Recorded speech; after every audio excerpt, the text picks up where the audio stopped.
Hello, this is Michael Wehar broadcasting here from Swarthmore College's WSRN 91.5 FM. If you haven't joined us for a while, our phone number is 610-690-5700. Please always feel welcome to give us a call. Today we have a very special guest, so please join me in welcoming Representative Joseph Ciresi. Joseph, could you please tell us a little bit about yourself? Well, thank you so much, Michael, for having me. You call me Joe, that's fine. I am the representative in the 146th district, which is from the Trap area. We do Trap, Perkiomen, Pottstown, Royersford, Limerick, and Lower Potts Grove.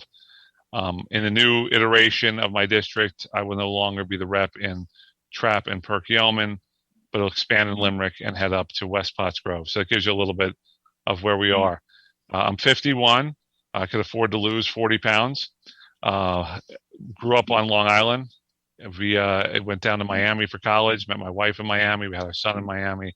We lived there for 12 years. I worked for Playbill magazine, which is the theater programs all over Broadway, and got a transfer to Philadelphia, came up to Philly, worked for the Kimmel Center for 17 years before becoming a legislator. So my degree was in vocal performance and the business of music. Which the whole entertainment business. Well, that was a really great introduction. Thank you very much for that.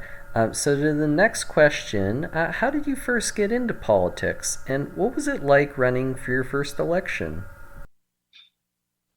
So when we moved to Pennsylvania, I answered an ad that was in the newspaper. They were looking for candidates for either school board or borough or municipal supervisors for Limerick. And I thought our son was 2.5, 3. I said, I'll try and run for school board. And I answered, and I ran for school board. And I had no idea that there were street lists and there were all these things that you do. So I went in my region to every single door and knocked every door and handed out my material. And it was a few thousand doors maybe, and just talked to people, got to know people, ran on a few issues that I was strong and I felt that we needed to do for the Springford Area School District, and I won. I served a 4-year term, then I lost, and then I came back and served 2 4-year terms as president and vice president over the next 8 years. And then I gave it up to run for state office. And my son, it was his senior year, and I felt it was time for me to go. I had served 12 years then. I had been with him basically on his whole journey, and he was like, "Yeah, could you get out now?" And I'm graduating. I said, "Well, I'll graduate with you." And I loved the time on the school board. And then I ran for state. So that's really great to hear that you actually transitioned from school board to the state government. And the next thing I was going to ask you is, how do you see the role of a Pennsylvania representative, and what are your day-to-day responsibilities like in that role? Well, the role is interesting. I mean, every day is a different journey. We're here to help constituents. That's what we do most of the days in our office. We have constituents come in, email. So we deal with constituent issues, helping them get their senior passes, answering questions. As a legislator, we need to be open to everyone and all their opinions.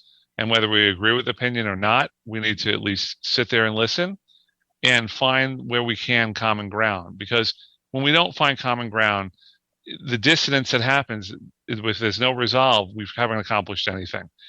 And I think one of the biggest things that we're seeing on a national level and on a local level, even statewide, is that the parties are like this. And we tend to make the smaller issues or the issues themselves into massive issues instead of trying to find the common ground. I often say I'm from an Italian family. If you're from an Italian family, we're loud. We're New Yorkers, where we originally come from. We'll argue, but then out of it, there'll be a resolution and we'll all sit at the dinner table and eat together. I'm always open to hear someone else's opinion, but you have to be open to hear our opinion, my opinion too, and then find where we have the common ground. And I tend to try and do that as many times as I possibly can as a legislator, is to listen, to sit with people, and to see if we can find that commonality. Well, for me, that's very exciting to hear that you want to hear people's opinions. You want to offer people that opportunity to share, and potentially they might differ from yours, but if they listen to you, you want to listen to them. So that makes a lot of sense to me. Um, I was wondering, I'm sure you've had a lot of different initiatives that you've pursued or been a part of. I was wondering if you could share about some initiative maybe you're proud of that's been successful during your time in in your position. You know, there's so many bills that we all vote for. There's so many bills that we put out. My big thing is to improve public education. Not only with the financial side of it to offset the taxpayers' costs, but the experience our children get, our communities, not be based on a zip code of where you live, but the whole educational system. So I've worked hard to pursue that, and I just was overwhelmed being honored by PSBA, the Pennsylvania School Boards Association, as a champion of public education. I got an award from them, the first award ever. It was last Monday, and I was blown away. Like, what is this? So I've really done that. And every bill that I try and introduce is not political. Like we have click to cancel, a bill that we put out there. We have a dance bill. We've got a dance to get dance teacher certifications. We've got bills that are common, knowledgeable bills. The one big thing, the way that my staff handled the COVID pandemic, I'm extremely proud of. Forget about what happened at state level. My staff never left this office and serviced thousands of people. And it said a lot to me on the type of people that we work with and their care for the community and the people around them. And I am proud to say that the people who work for me, and I name them all the time: Alex Tepikoff, who's my chief of staff, Pam Hacker, Mindy Cherry, RJ Ward, Tracy Glovier, and two who used to work for me who I'm still close to. One moved to New York, Sarah Calvin, and Mike Hayes, who became a school teacher.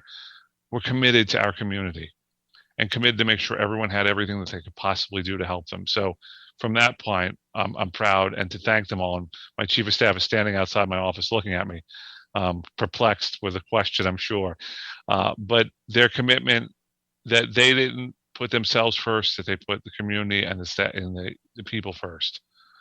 So I'd say that's a point of pride, not so much for me, but for them. Well, I think that's amazing. I'm an educator as well, and so education is very important to me and very important to Swarthmore College, where we're broadcasting from. That's really great to hear that you've really put a lot of effort into benefiting the public education system. I have a few more questions I wanted to ask. Yeah, that's fine. I'm sorry. There's 17 things going on here. You're totally We fine. just got this. I was telling you, we got this beautiful mailbox done to put retired flags, and they're trying to decide where we put it in the office now. So I told them to put it up front. They're going to put it up there, and then I'll probably move it when we're done. But go ahead. So, what are some of the problems that we're currently facing, whether that's in your district or that's just in the state of Pennsylvania as a whole? Are there any that have just stood out to you in the last couple of years? It could be related to COVID, might not be related to COVID. Well, the COVID issue, there's a lot of things that we learned from COVID. There's a lot of decisions that were made that we all questioned, but no one had ever been through this before. And I think that we'll see a change to the way we handle any kind of natural occurrence that affects obviously the world. The biggest issue I think the Commonwealth faces right now is a financial issue, and it has to do with public education. And the reason I say that is not only is it the teaching of our children and our future, but it's also our taxes, property tax. If we don't fund education properly, we will never see a reduction of property taxes. And right now, the state sits on between 11 and $12 billion in surplus. We are at a crossroad for what we do with this money. Now, having that much money is a blessing and a curse at the same time. Because if you take that money and you put it all into one year's budget, well, the following year you have to come up with 12 billion again.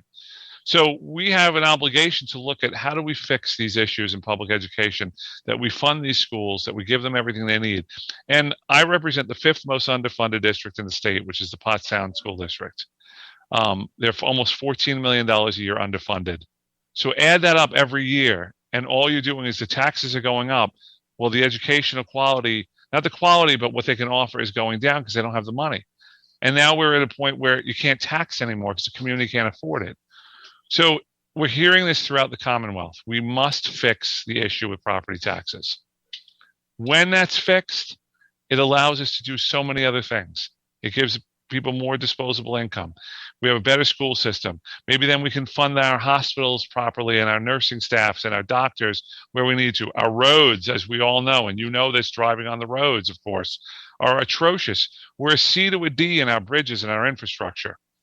I visited Pittsburgh, the collapsed bridge, after about a month after, and that was a bridge that wasn't even on the docket to be replaced. So imagine those that we have and the billions of dollars. And now people yelling, get rid of the gas tax, which is 50 cents a gallon, which I'd love to get rid of. But we get rid of the gas tax, there goes your funding for roads, highways, bridges, and all the rest. So we're in a quandary here. What do we do? It's a conundrum. How do we handle this? We reduce our property taxes. We save our homeowners millions. We allow people a clear path to buy a home because now they can afford it also. We give better educational value, which lifts up our community and our kids. I know I took a long road to this, and Mike, I'm going to try and get off it quickly. But I think that's what we're facing right now. Is education is one of our top issues that we must fix. Well, from listening to you, it sounds like Thank you. An important part of your role is figuring out some of the finances involved and making some of these tough decisions about trade-offs between things. So that's new to me. I'm not someone who has background in politics, and this is very educational for me, and thank you. So I wanted to ask the next thing. Are there any things that are unique about Pennsylvania that makes it an exciting or nice place to live and work? Do you see in the near future? Yeah. So not growing up in the state and spending the beginning of my adulthood in another state, living in two other states prior to Pennsylvania, I came to Pennsylvania with a different overview of what it is. Pennsylvania has everything that every state in the union has. We have the mountains. We've got skiing. We've got the beautiful summer, the vacations. We have the theme parks that are known throughout the nation. We've got the founding cities of our nation that are here, whether it was in York, where, it was one of our capitals of the United States, or of course, Philadelphia, which we all know. We've got that Midwestern feel in Pittsburgh, where we had the Industrial Revolution with steel and everything that went on in that way. We've got the rural parts in the middle. So you've got hunting and fishing. And I say we have a shoreline. We have a Great Lake that sits in Erie. Which is absolutely beautiful. We have lakes. So Pennsylvania brings what a lot of states, little elements of each state together. We have beautiful summers here. This is a great state to be proud of, and a state that we should push more. I'm on tourism, so I'm very tourist oriented, but we have it all. I grew up in New York. Everybody knows I love New York, and then the slogans and Manhattan and Broadway and the sports teams and all. I lived in Florida. I went to school in Florida. So you had the beaches and Disney World and the warmth. We've got that. Now, do we have an ocean? No, but Lake Erie looks like an ocean. It isn't, but it's big. It's huge. And we're only an hour and a half, at least in this part of the state, from the Jersey Shore, which gives us the ocean feel. I think we need to be proud of it. And I think we need to really celebrate when the nation celebrates its 250th anniversary, the state of Pennsylvania. Where we live right now, the Continental Army marched down Ridge Pike to Brandywine, to the battle from Valley Forge. They marched through Trapp, maybe stopped at the Trapp Tavern to have a drink on the way down. But they were here. And the history that Pennsylvania has is really more than almost any other state could speak of. And the beauty that the state has. And I think we tend to forget that sometimes because we're right in the middle of one of the biggest cities in the world, which is New York, and the capital of the United States, Washington. And we stand in the middle. Don't forget us on your journey when you're traveling through this here. Stop in Pennsylvania. So I hope that answered your question. That was really great. I love going out and exploring around the Philadelphia area, some of the nature, and I guess it didn't click in my head until you said it, but the geography, the history, and the nature, there's a lot of things going for the state. And I actually was at Valley Forge this morning. So there you go. I love going there any chance I can. Where'd you grow up? I grew up in Pittsburgh, actually. Well, another great city, great food in Pittsburgh, great people. Well, thank you so much. How could listeners stay up to date on what you're doing? Um, is there a We have a website or website. Twitter or what? Yep, What we're on is? Twitter, website, Facebook page, so you can visit us, all that. Then call us anytime if they have a question on anything. You know, call any one of my offices. I'm pretty much reachable. If you're here, you want to come in and talk. If I'm here, sit down, we have a conversation. So yeah, any one of those ways. Well, that's really great. Thank you. And so we're just about to wrap up. I just want to give a quick recap.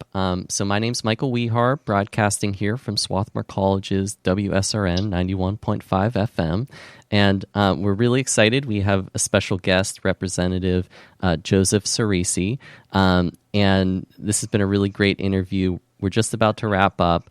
My last question here, do you have any last comments or advice for our listeners or even our students here at the college?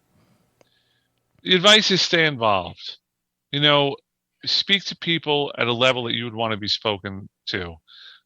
Respect other opinions and try and find the area where we can come together. Because when we're so far apart, we're not accomplishing anything for anyone. At 12.8 million people see no accomplishment when we're like this and there's no resolution. Always have an open mind, understand where people come from. We all come from a different background. We all have issues. We all have baggage that we have with us and why we feel different ways. And try and respect that. You know, the right answer is the answer that we all can walk out of the room with resolution. And we don't always win. As a parent, you always have to find that road to bring your child in and hear what they have to say. As a spouse, I always say this: do you agree with your spouse 100% of the time? And people will laugh. You don't. You find resolution, even as a family member. As far as our state, talk about our state to your friends and family that don't live here, about the great things that our state has to offer. Talk about, you know, the resources that we have. Our number one industry is agriculture. You know, the hardwood industries Pennsylvania is known for, and no one would think about that. We think about pretzels, you know, and cheesesteaks. We're way beyond pretzels and cheesesteaks in the Commonwealth. Talk about the great things, and let's revitalize Pennsylvania. Let's bring industry back. Let's have people move here for our great state and to be part of it. Well, thank you so much. Again, thank you, Representative Joseph Ciresi, for being on our Thank show. you. And we're going to sign off for today. Thank you very much, Michael. Anytime.